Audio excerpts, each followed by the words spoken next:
datang di podcast Spectra Voices.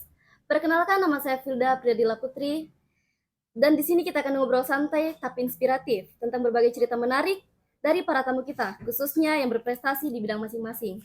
Hari ini kita kedatangan tamu spesial, yaitu Pak Anton, Halo. peraih medali perak Perkap 2 Kabupaten Morowali untuk cabang olahraga petan kue. Mewakili Kecamatan Bahodopi, beliau sosok yang menginspirasi dan punya banyak cerita seru tentang latihan, strategi, dan pengalaman bertanding yang pastinya bisa memberikan motivasi untuk kita semua. Halo Pak, apa kabar? Alhamdulillah hari ini sangat baik. Baik, Alhamdulillah senang mendengarnya Pak. Terima kasih Pak sudah hadir dan meluangkan waktunya di sini. Baik Pak, mari kita mulai dengan perkenalan singkat supaya pendengar kita bisa lebih tahu siapa Bapak. Baik, terima kasih. Ya, dan kami ucapkan banyak terima kasih juga telah mengundang saya di media ini untuk wawancara. Perkenalkan, nama saya Arianto SPDGR. Kerap disapa kalau di dalam lingkungan sekolah saya biasa disapa Pak Anton. Kalau di luar saya disapa Kanton. Dan saya salah satu tenaga pengajar atau guru ASN di SMA Negeri 1 Bahodopi. Saya mengampu mata pelajaran geografi. Terima kasih banyak Pak, jadi pendengar kita bisa lebih mengenal sosok di balik prestasi luar biasa ini dan siapa sosok peraih medali perak ini. Dari sini kita bisa membayangkan dedikasi dan kerja keras Bapak yang telah dinyatakan meraih medali perak di Perkap 2 Morowali, mewakili Kecamatan Bahodopi. Berbicara tentang perasaan, kalau kita mau berbicara, tentu perasaan senang itu yang luar biasa. Nah, hanya saja menuju perasaan itu yang luar biasa itu kita tidak pernah menyangka bahwa saya akan meraih medali perak atau juara 2 pada cabang olahraga petangki itu. Dan kemudian luar biasa sangat bangganya saya, sangat senangnya saya, dan sangat menggembirakan bahwa ada peluang untuk memberikan prestasi di kecamatan saya dalam Porkap 2 Morowali. Masya Allah, pasti luar biasa banget ya rasanya Pak. Iya. Bangga dan lega momen seperti ini sangat berkesan apalagi setelah melalui latihan dan perjalanan panjang. Dari sini kita juga bisa melihat bagaimana mental seorang atlet diuji. Baik, sekarang kita lanjut ke olahraga yang Bapak geluti, yaitu petan kue. Supaya pendengar bisa lebih memahami dan mengenal dan lebih tahu tentang olahraga ini, mungkin Bapak bisa menjelaskan secara singkat apa itu olahraga petan kue. Kalau berbicara tentang cabang olahraga petan kue atau biasa disebut dengan petanki, cabang olahraga ini merupakan salah satu cabang olahraga tradisional yang berasal dari negara Prancis. Nah, di olahraga dari negara Prancis ini kemudian masuk ke Indonesia belum lama, beberapa tahun belakangan dia masuk di negara Indonesia, kemudian dipertandingkan masuk dalam cabang olahraga nasional. Nah, kalau berbicara tentang petangki, cabang olahraga ini kita akan kaitkan dengan salah satu permainan tradisional yang ada di Kabupaten Morowali atau khususnya kita di daerah Bungku, yaitu permainan gasing atau biasa di bahasa daerahnya sini, bahasa Bungkunya adalah muhule. Dari permainan muhule atau permainan gasing ini sama memiliki teknik yang sama dengan permainan petangki ini, hanya saja dari segi atribut dan grip, kemudian teknik itu sama halnya dengan olahraga muhule. Tetapi di olahraga petangki ini sangat luar biasa karena membutuhkan sesuatu strategi, skill, kemudian mood yang begitu luar biasa sehingga kita dapat mencetak poin sebanyak mungkin sesuai dengan ketentuan aturan permainan. Seperti itu. Oke. Wah, terima kasih Pak atas penjelasannya. Jadi pendengar kita sudah bisa mendapatkan gambaran tentang petang kue. Terlihat sederhana, tapi ternyata membutuhkan teknik, konsentrasi, dan strategi yang matang. Dari penjelasan ini pasti banyak yang penasaran mengenai kesulitan yang dihadapi seorang atlet. Nah, menurut Bapak, apa kesulitan terbesar dalam olahraga ini? Kesulitan yang pernah saya alami, pribadi saya alami dalam menggeluti cabang olahraga petangki ini, yang pertama, kita harus memang betul-betul perasaan atau mood yang begitu luar biasa. Karena ini akan selain bermain dengan skill, kita akan bermain dengan perasaan, bermain dengan olah pikir. Kenapa saya katakan seperti itu? Karena di sini selain kita memiliki skill bahwa dari semua kriteria kita sedapat kuasai, hanya saja dari pikiran kita harus fokus, kemudian moodnya kita harus bagus, kemudian juga memang membutuhkan perhitungan atau pikiran yang begitu luar biasa. Di dalam olahraga petanki ini juga sangat membawa betul-betul energi, menguras energi kita, dan apalagi terutama berpikir, karena di sini luar biasa yang dapat saya ambil dari olahraga petanki ini, dia dari hampir semua include dengan perhitungan, materi perhitungan yang kita pelajari di sekolah. Contohnya seperti gerakan pada mata pelajaran fisika. Itu membutuhkan dari ada yang namanya bosi atau namanya bola yang dipegang oleh atlet, kemudian akan melempar pada yang akan mendekati boka atau yang biasa dibilang bola kecilnya. Bola kecilnya itu merupakan salah satu panduan atau acuan kita. Nah, dan teknik melempar itu akan membutuhkan suatu perhitungan yang begitu luar biasa. Ya, seperti itu menurut saya. Setuju sekali, Pak. Banyak orang mengira petanku itu mudah, hanya melempar bola saja. Tapi strategi, feeling, dan konsentrasi menentukan hasil. Dari sini kita bisa belajar bahwa olahraga ini bukan hanya soal fisik, tapi juga mental dan perhitungan. Berhubung banyak anak muda yang belum tahu tentang olahraga petanku ini, bagaimana Bapak mengenalkan petanku ini ke mereka? Kalau cara saya sebagai atlet untuk memperkenalkan olahraga ini di di kalangan kita, terutama ya kalangan kita, karena olahraga ini bukan ternyata ya, sesuai aturan dia tidak punya batasan umur. Siapa saja bisa memainkan cabang olahraga ini. Dari bahkan kalangan remaja, kalangan anak-anak dewasa, kemudian bahkan lansia pun ikut bermain dengan ini. Karena olahraga ini olahraga yang santai, hanya saja membutuhkan skill, kemudian perasaan, perhitungan, olah pikirnya kita, dari situ semua dinilai. Kemudian bagaimana cara saya memperkenalkan ini, bahwa ini salah satu olahraga yang menjadi titik penasaran anak-anak sekarang. Apa sih itu petanki? Dan ketika anak-anak sudah mampu menguasai yang namanya olahraga olahraga ini, mereka akan lebih penasaran lagi karena di situ kita akan mengumpulkan sebanyak mungkin poin sesuai dengan ketentuan. Jadi kita cara saya bagaimana? Karena saya berada di lingkungan pendidikan formal, tentunya saya akan lebih mengajak kepada anak-anak, terutama rekan-rekan sejawat guru juga, untuk sama-sama memainkan permainan ini karena betul-betul luar biasa, ya luar biasa karena memiliki manfaat, apalagi terutama bagi anak-anak yang memiliki jiwa perhitungan yang begitu luar biasa pada olahraga ini. Wah, cara yang sangat efektif, Pak. Memperkenalkan langsung melalui latihan atau kompetisi kecil pasti membuat mereka lebih tertarik. Semoga dengan metode seperti ini, semakin banyak atlet muda termotivasi mencoba dan mungkin berkembang menjadi atlet muda yang handal. Sekarang saya ingin tahu tentang bagaimana Pak perkembangan olahraga ini di Kabupaten Morowali. Perkembangan olahraga ini di Kabupaten Morowali, kalau saya mengamati, karena olahraga petanki ini sudah berada pada Porkap 1 tahun 2021. Karena di Porkap Pekan Olahraga Kabupaten itu selama 4 tahun sekali. Dia diadakan selama 4 tahun sekali. Otomatis ini merupakan tahun jilid 2 atau Porkap 2 yang diadakan tahun 2025. Otomatis berkembang kurang lebih 5 tahun, luar biasa. Karena pada saat Porprov tahun 2021 kemarin, yang Porprov tahun sebelumnya, itu olahraga petanki ini sangat mengukir dan memberikan apresiasi yang luar biasa untuk Kabupaten Morowali. Dan tahun ini, alhamdulillah, juga kita dalam cabang olahraga petanki ini akan dipertandingkan di Porprov tahun 2026 pada bulan November nanti, insya Allah tanggal 2 pembukaan sampai tanggal 11 November. Dan insya Allah berkat tekad, berkat niat, berkat apapun itu yang menjadi sebuah prestasi di dalam olahraga ini, insya Allah saya sebagai putra daerah Kabupaten Morowali siap mewakili Kabupaten Morowali dalam Pekan Olahraga Provinsi 2026.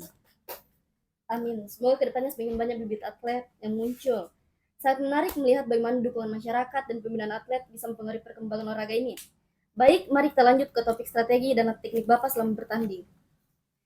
Baik Pak, saya ingin bertanya, strategi apa yang Bapak siapkan untuk menghadapi Porkap 2 Morowali kali ini? Strategi yang saya gunakan itu di sini adalah merupakan salah satu strategi yang begitu luar biasa. Nah, di samping selain saya juga sebagai atlet, tentunya karir saya di luar banyak. Ya, urus itu, urus ini, dan lain sebagainya dari berbagai jenis bidang. Hanya saja memiliki strategi betul-betul di sini keseriusan dalam latihan itu sangat dibutuhkan. Walaupun kita sering latihan, tapi kalau tidak serius tidak ada gunanya. Dan kemudian ketika kita serius, biar berapa kali latihan seperti inilah dia. Dan strategi yang saya gunakan bagaimana, bahwa saya selalu optimis, saya tidak bisa pesimis karena saya belum menghadapi. Tetapi ketika saya menghadapi, saya harus memiliki jiwa optimis bahwa saya bisa, dan alhamdulillah sampai saya meraih juara 2 atau medali perak pada 2 nomor, yaitu double man dan triple mix A. Alhamdulillah pada saat itu luar biasa, dan yang membanggakan saya tentang strategi yang dimiliki oleh saya itu bagaimana saya menghadapi atlet-atlet luar biasa yang memang lahir pada cabang olahraga petanki ini. Dan pada saat waktu kami perebutan medali emas pada partai final itu, saya berhadapan dengan atlet-atlet PON, Pekan Olahraga Nasional dari luar daerah yang bermain di Kabupaten Morowali, dan alhamdulillah saya masih bisa menduduki pada peringkat 2 atau juara 2 medali perak. Luar biasa. Wah, strateginya matang sekali, Pak. Tidak tidak heran bisa menembus juara 2 dan meraih medali perak. Dari sini kita bisa belajar bahwa selain latihan fisik, perencanaan strategi juga menentukan hasil. Berbicara soal teknik, saya ingin bertanya, Pak. Adakah momen di mana Bapak hampir kehilangan fokus? Bagaimana cara Bapak mengembalikannya? Momen ketika kehilangan fokus, saya itu terletak pada saat tegang. Kenapa saya katakan pada saat tegang? Saya tidak menyangka yang pertama, ketika diberikan waktu untuk istirahat dalam partai final ya, saya tegang, dan karena dari optimis saya itu membawa saya bahwa saya bisa. Karena kenapa? Sampai sejauh ini loh saya harus memperebutkan medali emas dengan tim lawan saya, walaupun itu mereka merupakan salah satu sama-sama atlet. Dan momen yang paling menegangkan itu ketika titik fokus kita hilang, dipengaruhi ketika di sekeliling kita, tahu sendiri ketika partai final itu para penonton yang menyaksikan kita, pengunjung yang menyaksikan olahraga itu, dengan selain penasaran pasti akan lebih membawa gengsi bahwa siapa sih perebut medali seperti itu. Jadi otomatis kita harus memang betul-betul fokus, kita harus punya mental juara, mental daya saing ya, yang daya saingnya bahwa kita bisa. Yang pertama saya menunjukkan bahwa saya harus optimis, saya harus percaya diri bahwa saya bisa. Saya berdiri di sini berarti saya dipercayakan, dan saya itu yang sangat membawa saya menantang tentang fokus saya, bahwa saya optimis dan saya bisa. Gitu. Bagus sekali, Pak. Kontrol mental dan fokus memang sangat menentukan performa di petangkuan. Mendengar tips Bapak untuk tetap fokus di situasi menegangkan sangat inspiratif. Kalau begitu, sekarang kita masuk ke persiapan latihan sebelum kompetisi. Saya ingin bertanya, Pak, sudah sejak kapan Bapak terjun ke olahraga petanki ini? Olahraga petanki ini saya geluti sebelumnya sudah pernah, hanya saja kemudian saya vakum pada olahraga ini. Tiba-tiba di POR Cup 2 ini kembali digelar. Kemudian saya dipercayakan oleh tim kecamatan untuk menjadi atlet di cabang olahraga petanki ini. Jadi selama persiapan di POR Cup 2 ini, saya cuman mengambil kesempatan latihan dari estimasi hampir 4 bulan latihan, saya cuma mengambil 5 kali latihan. Kami cuma mengambil 5 kali latihan. Saya pribadi cuma mengambil 5 kali latihan karena padatnya jadwal saya. Jadi tetapi di 5 kali latihan itu bagaimana saya memforsir, saya punya pemikiran, saya punya waktu bahwa khusus untuk ketika latihan itu, khusus untuk latihan itu. Tidak ada lagi yang lain. Seperti itu. Jadi 5 itu alhamdulillah luar biasa. Wah, berarti sudah cukup lama ya, Pak. Dari sini terlihat dedikasi dan pengalaman Bapak memiliki selama bertahun-tahun. Perjalanan panjang tentu penuh tantangan dan momen berharga. Baik, bagaimana pola latihan Bapak menjelang POR Cup 2 Morowali ini? Pola latihan saya intinya terstruktur tentunya ya. Kalau pola latihan intinya ketika kita serius, ketika latihan waktunya serius, waktunya kita urus yang lain. Hanya saja kalau di persiapan pola latihan untuk petanki ini, betul-betul kita memang mengenali dulu apa sih itu, bagaimana strategi kita menghadapi lawan, strategi kita ketika kita bermain single, kita bermain tim, bagaimana menghadapi teman-teman tim kita itu seperti apa. Ketika kita, karena di dalam permainan petanki ini dia banyak nomor. Yang pertama ada namanya single. Single itu ada 2, ada single man, single woman, kemudian masuk di double. Ada yang namanya double man, double woman, kemudian double mix. itu bermain dua, single itu bermain satu, kalau double bermain dua, kemudian ada yang namanya triple, bermain tiga dalam satu tim. Ada yang namanya triple man, triple woman, dan triple mix. Dan di triple mix lagi terbagi, ada yang namanya triple mix A. Triple mix A itu ada dua man, satu woman. Kalau di triple mix B, dua woman, satu man. Seperti itu dia. Jadi kita harus memang betul-betul punya strategi bagaimana kita bermain single dan bermain tim. Seperti itu dia. Hal yang di dalam sini ketika kita bermain secara tim, bermain double, entah double atau triple, punya kerjasama yang luar biasa. Ada karena di dalam itu kita harus punya kedudukan atau peran masing-masing. Ada yang namanya pointing. Pointing itu di dalam misalnya kita bermain triple, di dalam itu ada yang namanya pointing. Satu orang ini bertindak sebagai pointing, bagaimana dia mencetak poin. Kemudian yang kedua ini ada yang namanya bertindak sebagai shooting. Siapa yang bertindak sebagai shooting, dialah yang akan mengarahkan atau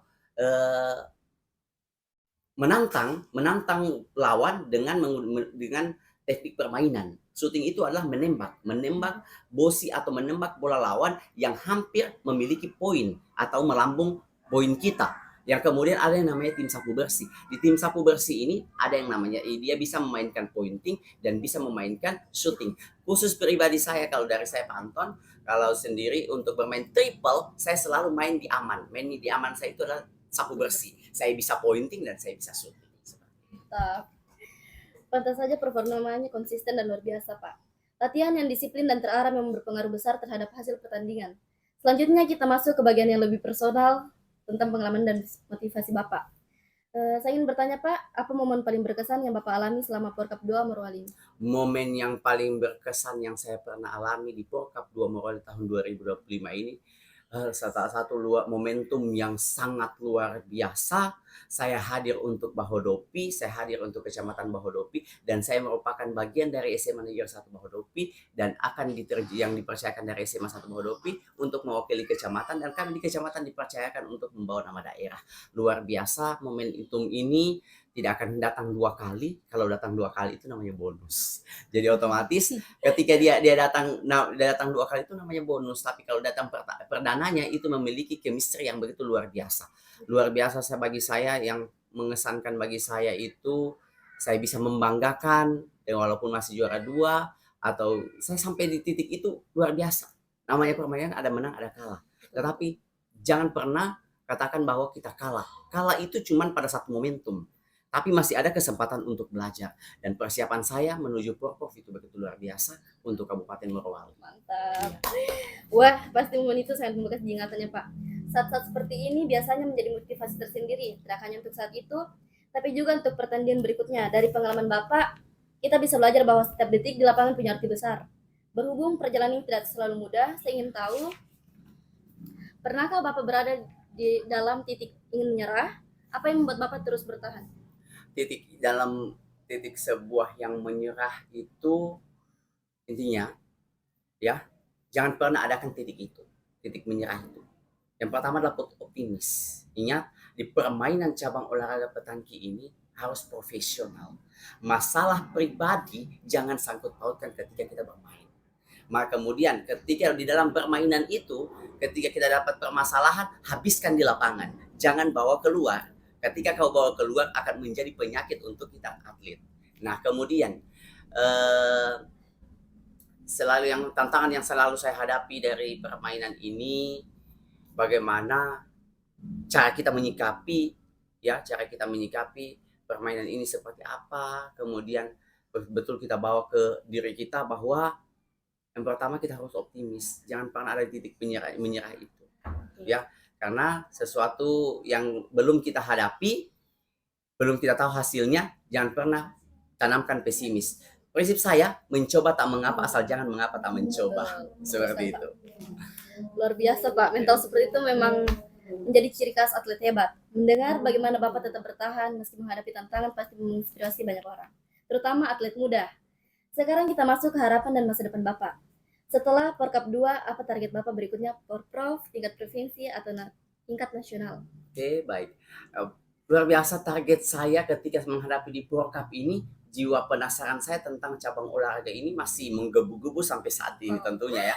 Medali perak itu bukan salah satu medali yang ngestat bahwa cukup, tidak.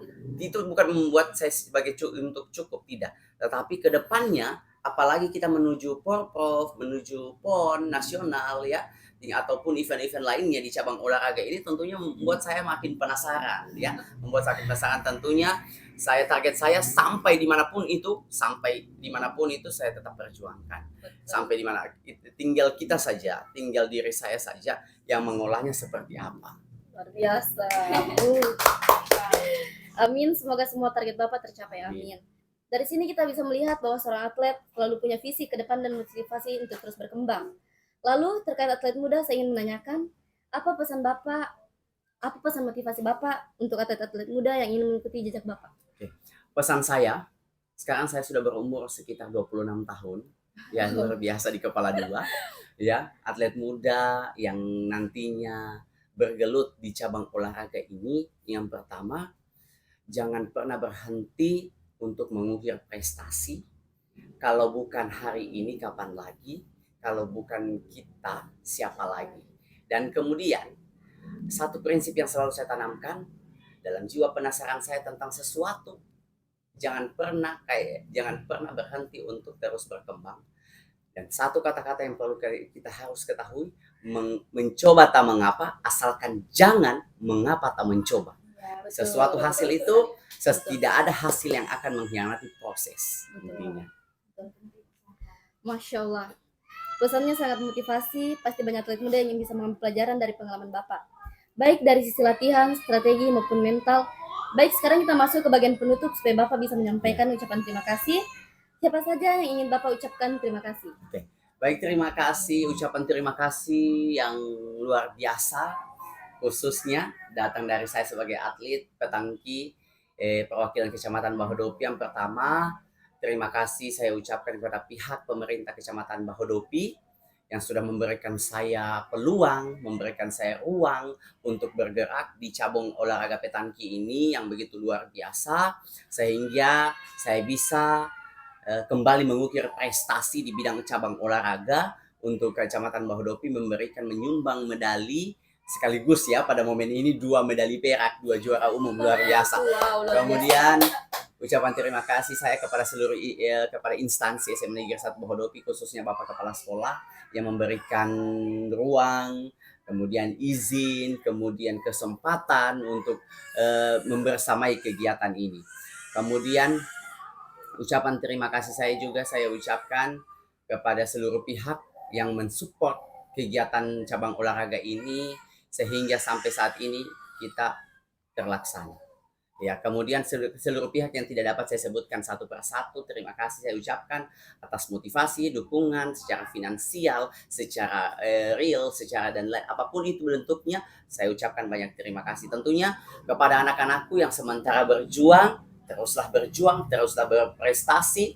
Ingat, tidak ada sesuatu yang bisa kita lakukan tanpa sebuah proses yang kita alami pada diri sendiri. Apapun hasilnya, tetap harus berjuang. Hasil itu kebelakangan. Yang penting sudah berjuang. Dan hari ini ucapan terima kasih dan harapan terbesar saya, anak-anakku yang berada di luar sana untuk cabang olahraga petangki, mari bergabung bersama Petangki Bumi Nikel di Kecamatan Bahodopi. Tentunya kita bisa, dan kita akan gemparkan bahwa bagaimana Bahodopi lebih menyala lagi untuk cabang olahraga. Terima kasih. Semoga semua pihak yang telah mendukung Bapak selalu mendapatkan balasan terbaik. Amin. Dukungan dari keluarga, pelatih, teman, dan komunitas memang sangat berarti. Terakhir Pak, saya ingin bertanya, apa pesan Bapak untuk pendengar podcast kita pada hari ini? Oke, pesan saya pendengar podcast kita pada siang hari ini, terima kasih yang sudah selalu menyaksikan kami.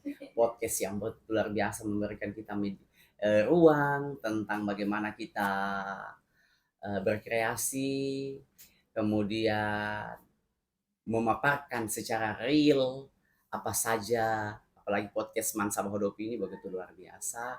Terima kasih yang sudah menyaksikan. Semoga apa yang menjadi layar utama pada siang hari ini menjadikan sebuah motivasi untuk kita semua. ya. Kemudian tentunya sehat selalu, ya. Nikmat sehat itu sangat luar biasa, sangat kita harus syukuri apapun itu. Kemudian ketika badan kita, jiwa kita, dan raga kita sehat, otomatis kita bisa bertindak dalam jenis apapun. Terima kasih. Ya, terima kasih banyak Pak atas waktunya dan ceritanya hari ini. Pesan dan motivasi Bapak pastinya sangat bermanfaat dan menginspirasi. Terima kasih juga kepada para pendengar yang sudah menyimak dari awal hingga akhir. Sampai jumpa di episode berikutnya dan tetap semangat. Wassalamualaikum warahmatullahi wabarakatuh. Bye bye.